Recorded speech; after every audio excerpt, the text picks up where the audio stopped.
Hello, my name is Enos and welcome back to my channel. This is Work and Wonder. If this is your first time of seeing my video, please make sure you subscribe to the channel and turn on the notification bell, and anytime I upload a video, you'll be notified and you will come straight here and take a look at whatever video that I have posted. So by popular request, a lot of people in the comment section have been requesting for the evaluation station in the mental health OSCE, and today that is exactly what I'll be tackling. So without wasting much time, let's go straight into the video.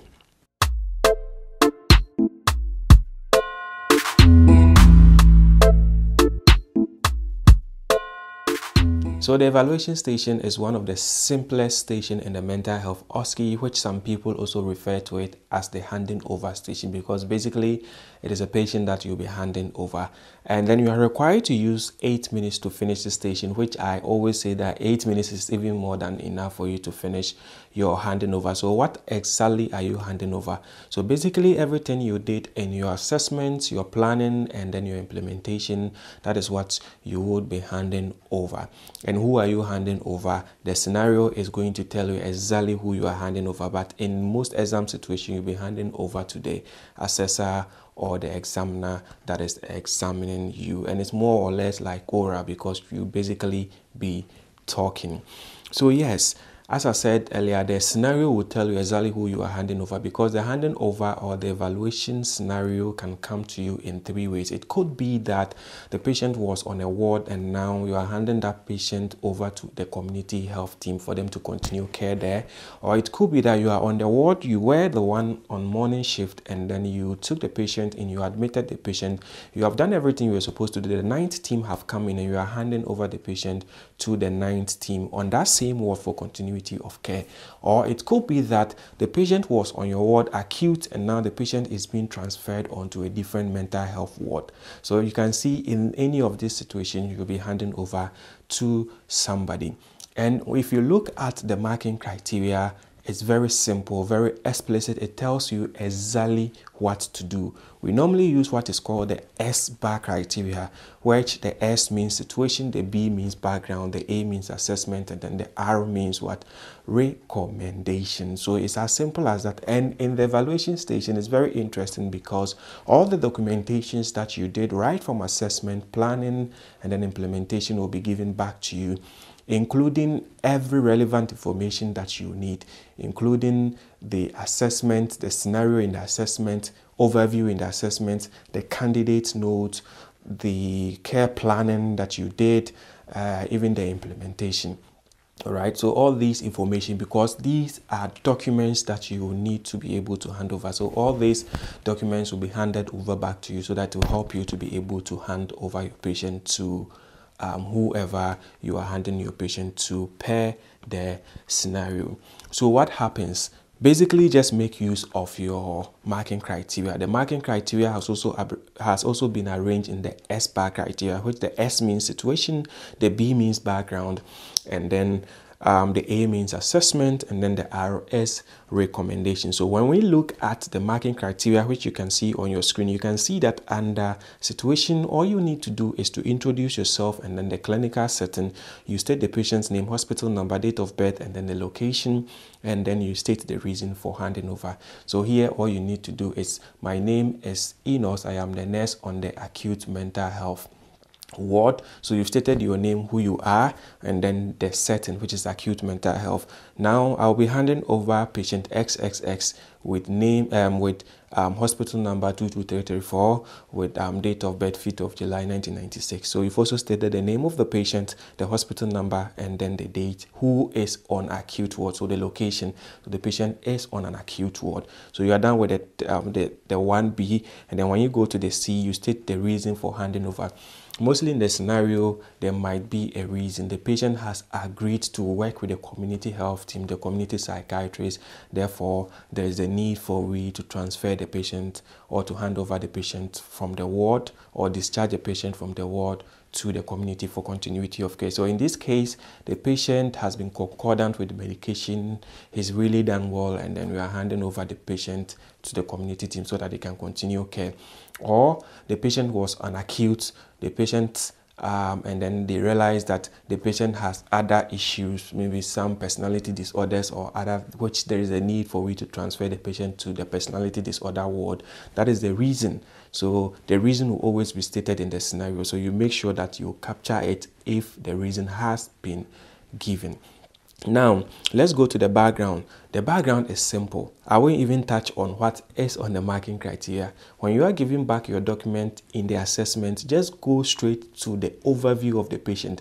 And when you read from head to toe the overview of the patient history, it is going to capture everything under the background, which is the state of admission, the visit, the reason for initial admission, referral, note, previous medical history, social history. All these things are going to be under the overview of the patient. So just read this from head to toe and it will capture everything for the background. Now let's go to the assessment. The assessment is where you have to do a bit of work. First, you have to remember the assessment you did. So in your assessment, when you were doing your assessment, you tell us what kind of assessment you did, what kind of tools you used. If you used a PHQ-9, you have to tell us what PHQ-9 or what the score was and what provisional diagnosis that it gave you. You would have to tell us the risk factors that you were able to get. You would have to tell us whether the patient had capacity or the patient did not have capacity, and then what happened. Did you admit the patient or you left the patient on the ward? But then here you have to be very careful, because if in your assessment you did not admit the patient and the patient was on the community, but the scenario is saying that the patient is on acute ward, you have to go by the scenario. So even though you would have to give us information from your assessment, but then it has to be in congruence with what is in the scenario. So you have to be very, very careful when you get to this point. You don't have to be talking about you left the patient in the community when the scenario says that the patient is on acute ward. So what you do is that you leave that part where you said you left the patient on the community, and then you would make use of what has been given you in the scenario. As simple as that. And then you also talk about the problems that you were able to identify. So you're able to identify maybe risk for malnutrition, risk for self-harm and all of that. And then you tell us that based on these problems, you were able to do or draw a care plan. Maybe 2 care plans for these 2 problems, and all you need to do is that you just read your care plan as well, and that will capture it. And then if there are any other nursing needs that you did, you also make mention of it under the assessment. We also have what we call the medical intervention. What it basically means is that when you look at your scenario, there will always be a part in the scenario that will capture the medical intervention. It could be that patient was on fluoxetine 10 milligrams and it has been increased to 20 milligrams. And then patient has also been placed on risperidone, patient has been placed on lithium. So there will be a certain aspect or a certain part of the scenario that talks about medical intervention. So under the assessment, you would have to also give the medical intervention, and basically that will capture everything for the assessment.